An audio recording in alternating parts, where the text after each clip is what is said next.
Should we do a clap? Should I Yeah, clap? sure. Yeah. Here. Okay, cool. Right. Hello. Hello. Would you like to tell us your name and a little bit about you, what you do or what you're interested in? My name's Ricky. I live in Bexhill and I'm retired. I've had various jobs, but I was a merchant seaman for many years and basically have travelled to many, many countries. All right. So how did you get into? You said you were a seaman. How did you I end was up a young doing boy, left school, had nothing to do, so that's just various things. Just ended up. That's what I ended up doing. Very complicated. that? Was it something that you dreamed about doing, No. or? It was the last thing on my mind. No. Okay. I'm gonna narrow the frame a little bit so you can come closer if you want. All right. How many years have you been doing that? And do you want to tell us a little bit what, about how it was I at was? sea? Yes. 25 years. And then I've done various jobs since, you know. So, but now I'm retired, man of leisure. And then I saw this walk past the other day or yesterday, and I thought, oh, what are they doing in there? And they said, bring a pair of shoes in, which I've done. And this old pair of shoes have certainly seen some dirty weather and been everywhere in the last year. They're now dead, unfortunately. And no good, but for the bin. Where did you? What's the story of the shoes? What's the story? Well, where have they been? Last year they went all around Sydney Harbour, and then I was in Melbourne. They went all around Melbourne and over to Sorrento, and they've done a few trips up and down Bexhill seafront, and they've done a few trips around the Olympic site in London.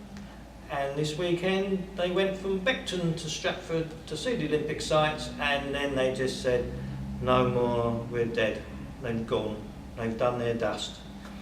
And earlier this year they went up the Amazon, and they went round a few Caribbean islands, and on a few beaches, a few jungle treks, and now they're finished. No good but for joining the rest of the worn out old shoes and boots that are here. So you were saying yesterday when you came in the store, you were saying that you threw them away. Do you I want to? threw them in the bin because I brought them back on Monday. Realised that they'd done their dust and threw them in the bin, and then yesterday I walked past and I saw that you wanted old boots with a story. So I went and got them out of the bin. And here they are today, being famous. Going to be on telly or whatever, the Delaware Pavilion. Going to be historic. So you're quite a traveler then. How come you went in so many places? Because I'd always wanted to go to Manaus this year. I've wanted to go for years to see the Opera House, and I did it. And I've got friends in Australia, so I fly to Australia when I can afford to, and I stay with friends and do a lot of travelling. But when you've been a merchant seaman and you've travelled, you can go all over. I've done more things than most people want to do or wish to do. So rafted down the Grand Canyon, I've gone across Australia, you name it, I've done a lot of it. Without, you know, that's the way it is. So is it And shoes like this take you where you want to go. well, why is it shoes like this? What makes They were this? comfortable shoes. They're very nice, comfortable shoes to walk in. The sole, they're all right. The top bit, it's the walking what's killed the soles. Completely worn out. You could poke, stick through it now.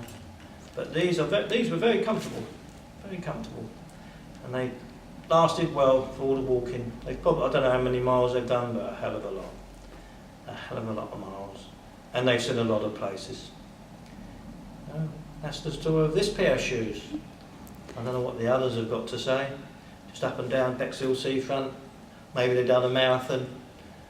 Maybe they've done, you know, who knows? Maybe they didn't go anywhere but the garden. But my pair of shoes, well, they've been everywhere. It sounds like is there so something like a traveling bug that makes. Oh, I love travelling. Seeing the sights. There's nothing like travelling, and you need a good pair of shoes because the way to see a city when you go somewhere is to walk around it. If you go to London, you walk around, you go on the embankment and walk along the embankment, you walk everywhere. If you go to anywhere you go, you really need to walk around to get some perspective of what the city's like, look at the buildings, maybe talk to people. Go to America, no good talking to them because they know nothing. Very ignorant people, most of them. Ask them what something is and they haven't got a clue. And the first thing they say is, why do you want to know that? So, you do, you find out, you ever go to America, you'll see something and you'll say, do you live here? And they say, yeah. You say, what's that over there? And they go, I don't know. Why would I want to know? Why do you want to know? And you say, because that's how you find things out. But, in England, you usually find, if you talk to someone in a village or something, especially the older person, they're very glad to tell you the history of the village green, or whatever it is you want to know. If it's an old house or something, they will explain to you everything about it because they're quite happy to tell you. And that's what I found when I've done my travels. But, as I say, I could tell you a million stories, but we haven't got time. What's like the biggest culture difference you've seen? Biggest culture difference? Well, it depends on where you go. I find, I don't know if you know that probably I think something like 70% of Americans don't even own a passport, so they've never travelled. Different people's,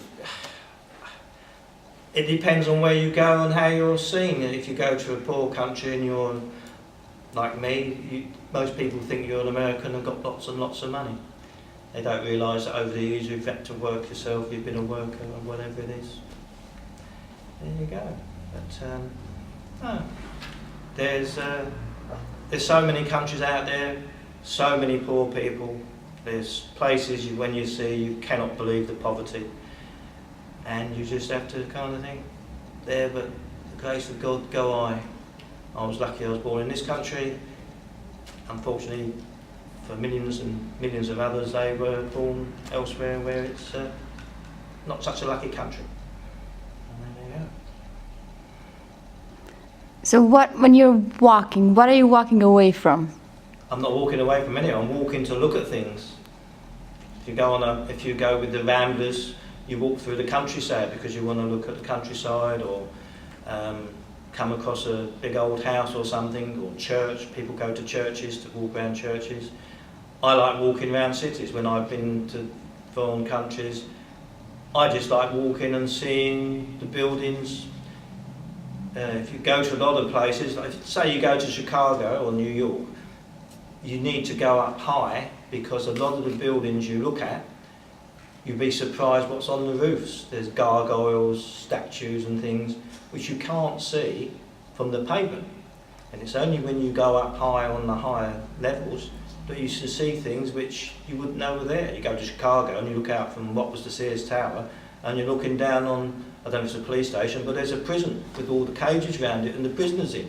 But you wouldn't know it was there if you hadn't gone up 50 floors in a building. So that's why you've got to walk around, and when you walk, it's like walking around Bexhill. You'll probably see things, and look at the pavilion. If you walk around from this side, it's a nothing building.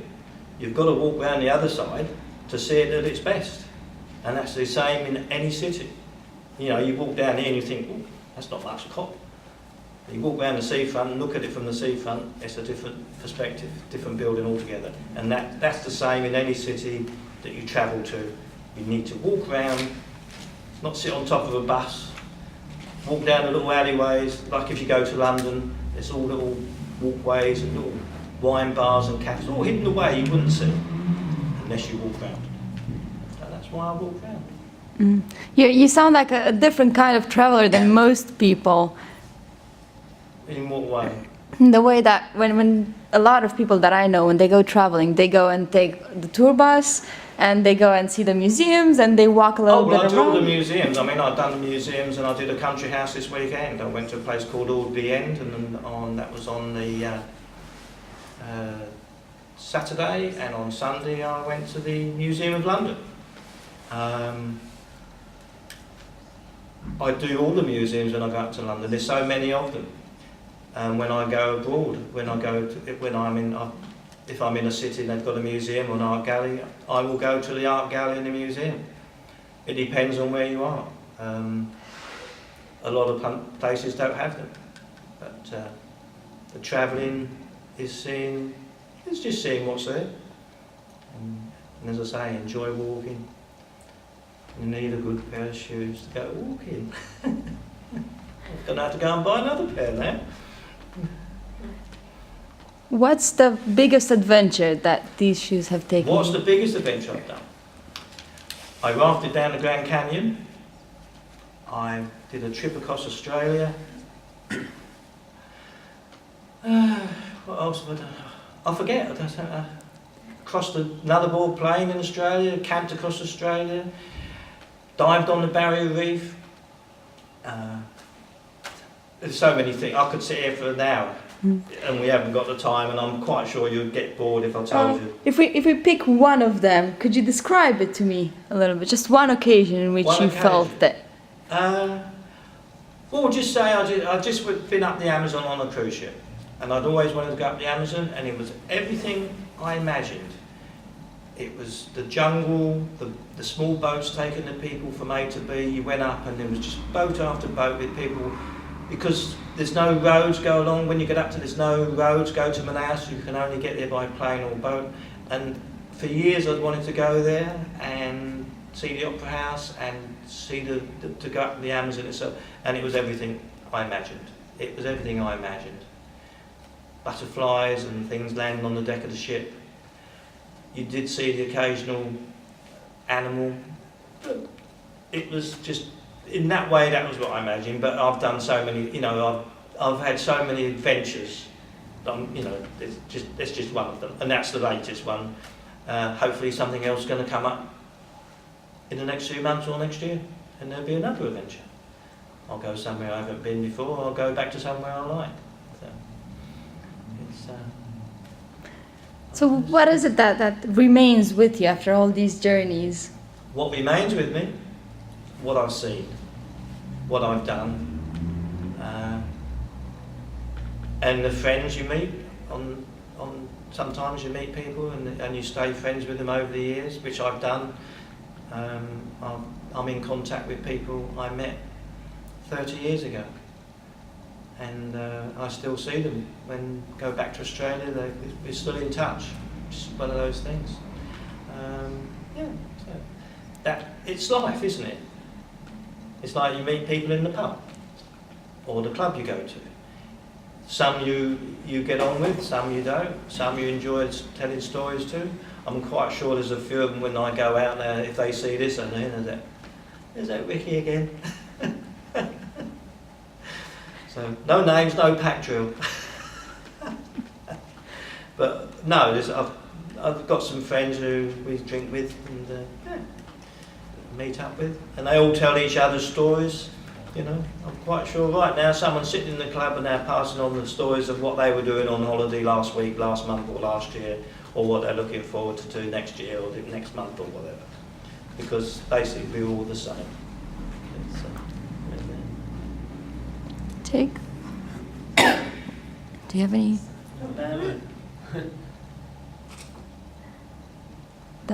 Francis, do you have any questions? Did you ask the question, what are you walking away from and what are you walking towards? What are you walking towards? I'm not walking away from anything as far as I know. What I'm walking to, a new adventure. Something else to see that I haven't seen before. Meet new friends and have a good time before my time is past like these boots. Because unfortunately we all wear out, and maybe in a few years' time I won't be up to travelling because I'll be worn out or broke or both. Is that it? Yep. My old That's week's great. done. Right. Thank you. That's all Thank right. you very much. I'll put them down with everybody else. Is that okay?